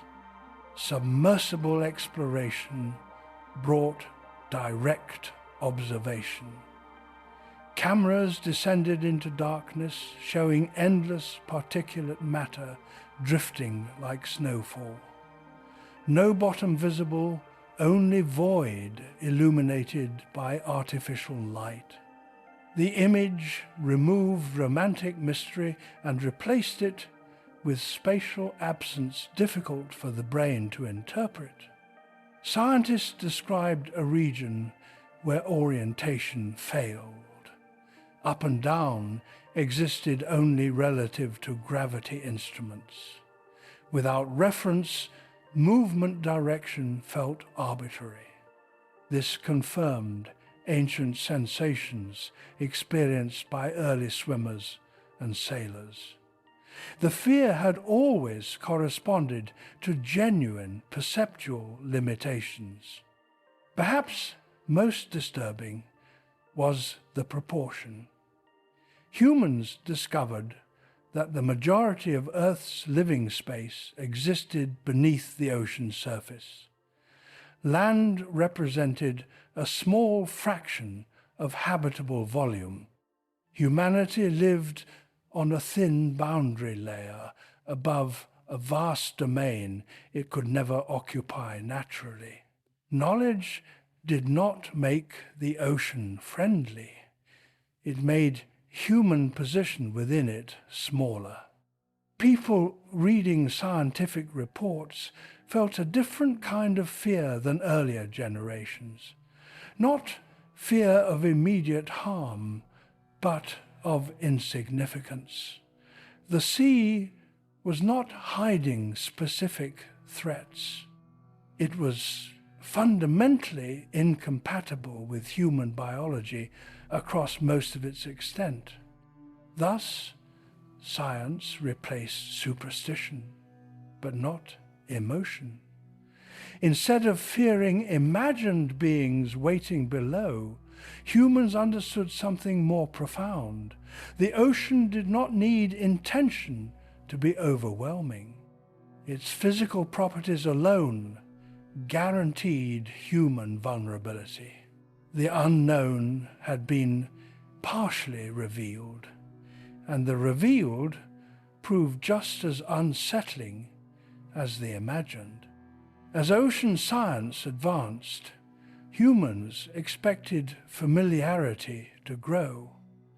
Maps became precise, currents predictable, and equipment capable of reaching depths once thought unreachable. Yet, the closer researchers looked, the less the sea resembled a normal environment. Instead of reducing psychological distance, observation emphasized how fundamentally separate it was from human experience. Temperature differences formed invisible boundaries. Submersibles passed through layers where water density shifted abruptly, distorting vision like glass. These layers created optical illusions, making objects appear closer or larger than they were. The brain struggled to interpret space when light bent unpredictably. Researchers also discovered that pressure altered time perception. In confined deep vessels, isolated from external cues, individuals lost sense of duration. Minutes felt extended or shortened unpredictably. The same phenomenon had affected ancient sailors during long calms, but now its environmental basis became clear. Without changing stimuli, human timekeeping depends on internal rhythms easily disrupted. Communication with the surface required electronic signals traveling slowly compared to human speech on land. The delay reinforced isolation. Even surrounded by instruments and data, occupants felt removed from immediate human contact. The ocean imposed separation not only physically, but psychologically. Perhaps the most profound realization came from studying how little of it could ever be experienced directly. Even advanced technology could explore only limited regions briefly. Most of the ocean would remain unseen, not due to lack of effort, but because continuous presence was impossible. Unlike mountains or deserts that humans could inhabit with adaptation, deep water rejected long-term occupation. People reading these findings reacted similarly to earlier generations hearing sailor stories. The emotion changed form, but not intensity. Instead of imagining hidden beings, they confronted an environment permanently beyond natural human capability. The old feeling of being watched transformed into a new awareness. Humans were the intruders. The ocean did not oppose them actively. It simply operated under conditions where human senses and bodies functioned poorly. That incompatibility created unease, deeper than fear of attack. Modern recreational divers often reported this sensation during descents. Even in clear tropical water, once the bottom faded into dark gradient, many experienced involuntary anxiety. Nothing threatened them directly, yet the mind recognized diminishing information and reacted with caution embedded since early evolution. Night diving amplified it further. Artificial light illuminated only immediate surroundings, while open water remained invisible. The diver understood intellectually that nearby space was empty, but instinct insisted it was occupied by possibility. knowledge and emotion diverged. This divergence explains why scientific understanding did not eliminate ocean fear. The brain evolved for survival in environments where perception matched reality closely. The ocean breaks that relationship. Perception reveals little about what exists just beyond view. Thus, modern humanity reached the same conclusion as ancient observers, but through evidence rather than story. The sea remained unsettling not because of superstition, but because it exposed limits of awareness. The more precisely people understood it, the clearer those limits became. And once a species recognizes the boundaries of its own perception, fear shifts from specific dangers to the recognition of permanent uncertainty. In the modern world, most humans no longer rely on the ocean for daily survival, yet the reaction to it remains immediate and powerful. A person standing on a quiet beach at night, looking into dark water, often feels tension without knowing why. Nothing is visible, nothing has happened, yet the body prepares for danger. This reaction reveals something important. The fear of the ocean is not learned only through experience. It is triggered by perception itself. Neuroscience shows that the brain constantly predicts its surroundings. It builds an internal model of what should exist just beyond sight. In familiar environments, this model works efficiently.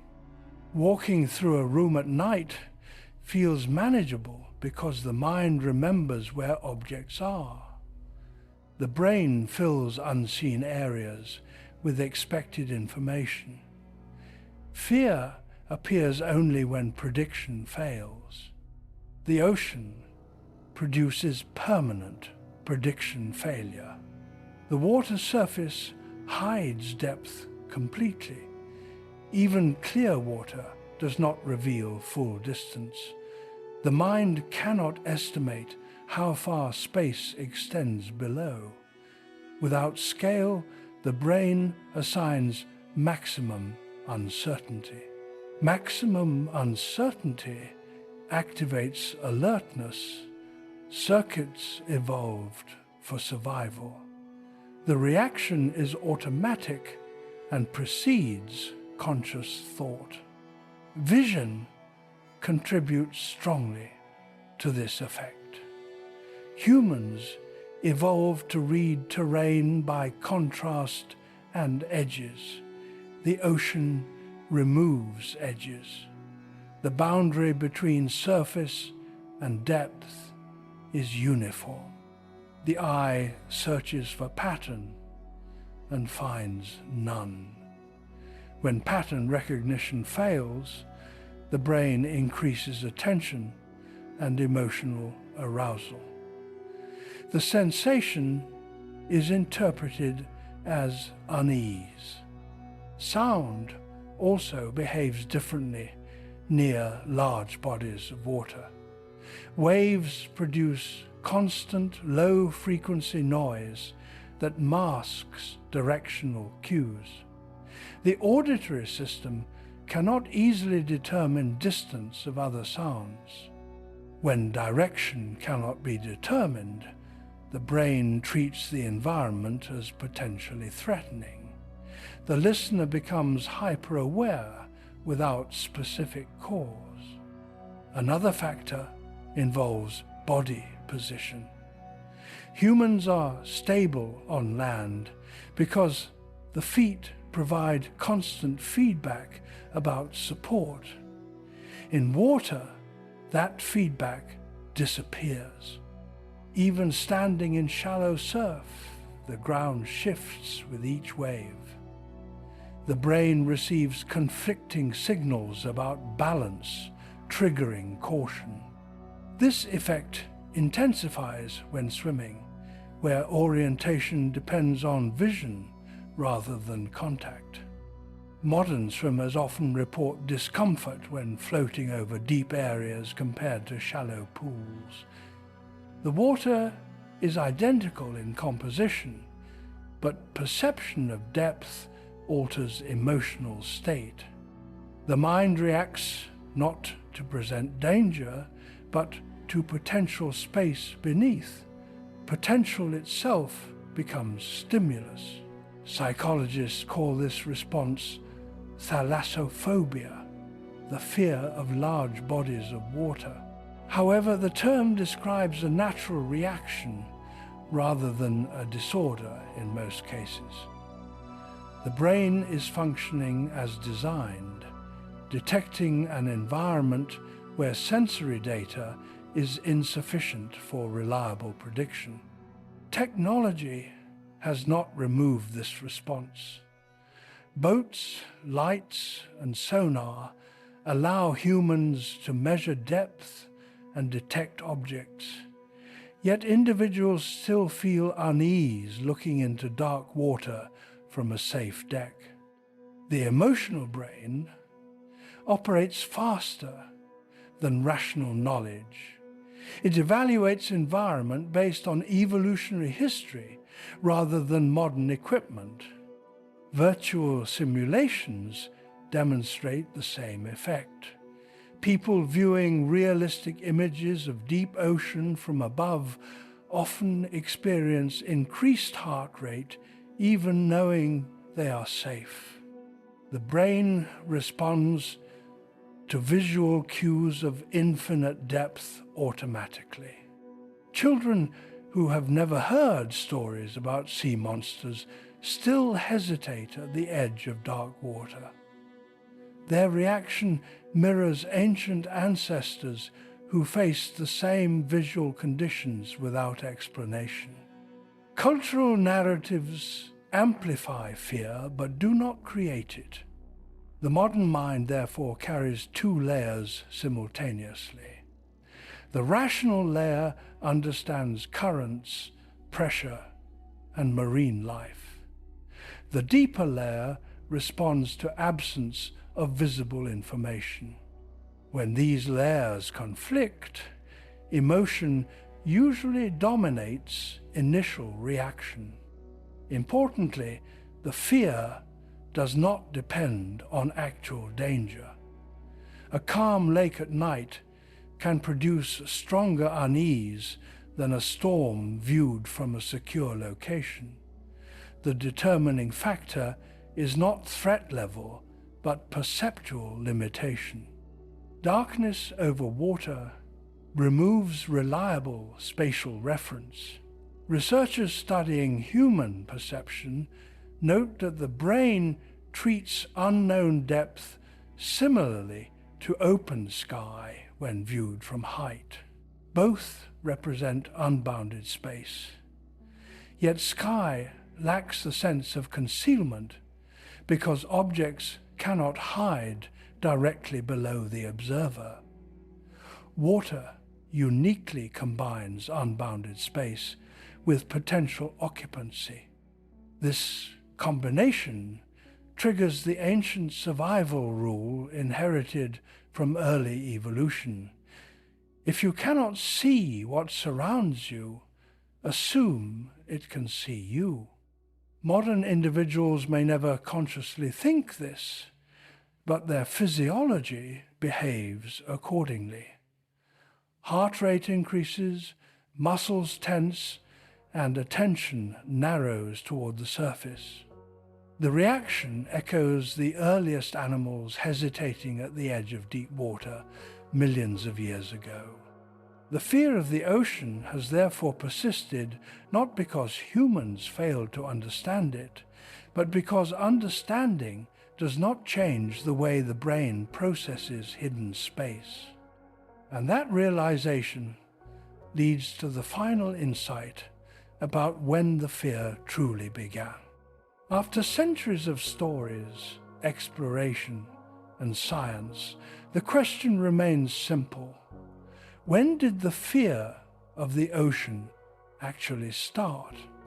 Not when humans invented monsters, not when sailors crossed oceans, and not even when the first person drowned.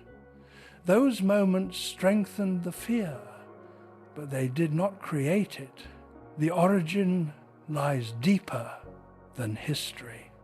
Fear begins when awareness meets uncertainty. For most environments on Earth, awareness gives advantage. Seeing farther, hearing earlier, and predicting movement improves survival. Evolution rewarded organisms whose senses provided reliable information about what would happen next. The ocean was the first place where awareness stopped working. At some point in ancient pre-human life, a creature approached water deep enough that sight no longer revealed the bottom. The surface reflected light, but concealed distance. The organism's nervous system attempted prediction and failed. It could not determine whether forward movement meant safety or disappearance. In that instant, the brain made a decision that would echo through millions of years of evolution, treat hidden depth as maximum threat. Individuals that hesitated survived more often than those that moved forward confidently. The response became encoded into instinct. Later, animals inherited it, including mammals, primates, and eventually humans. Long before thought existed, the nervous system had already classified deep water as special. Humans later added memory, language, myth, and science onto this foundation, but none replaced it. Each era interpreted the same reaction differently. Early humans called it presence beneath the surface. Sailors called it the indifference of the sea. Scientists called it environmental incompatibility. Psychologists call it uncertainty response. All describe the same underlying event. The fear did not begin with an encounter. It began with the absence of encounter.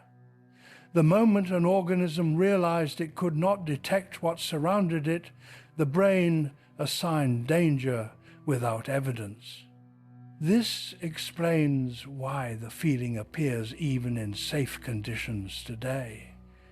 A person standing at the edge of a clear swimming pool at night may feel uneasy despite knowing nothing lives below. Knowledge cannot remove a reaction formed before reasoning existed. The ocean is unique among natural environments because it hides both scale and content simultaneously. A forest hides content but shows terrain. Fog hides distance but occurs on stable ground. Darkness hides vision but not physical support. Only deep water removes all three: footing, visibility, and predictable motion. Therefore, the fear of the ocean is not a cultural invention passed from one generation to another. Culture merely shaped how it was described. The reaction itself is biological memory older than humanity. Every wave humans have watched carried the echo of that first moment of failed prediction. Every story about creatures beneath the sea emerged as the mind tried to justify a reaction it could feel but not explain. every scientific discovery confirmed the original problem. The ocean cannot be fully perceived from within. The exact moment fear of the ocean began was when a nervous system first understood that perception has limits. From that point onward, any species capable of awareness would react the same way when facing infinite hidden depth. Humans still do. Standing before the dark horizon, hearing waves move without visible cause, feeling the ground end beneath their feet, the modern brain repeats an ancient conclusion. This is a place where knowledge stops protecting you, and that is why the ocean remains unsettling even after it has been mapped, measured, and crossed. The fear did not come from the sea. It came from the realization that some environments will always remain larger than the mind trying to understand them.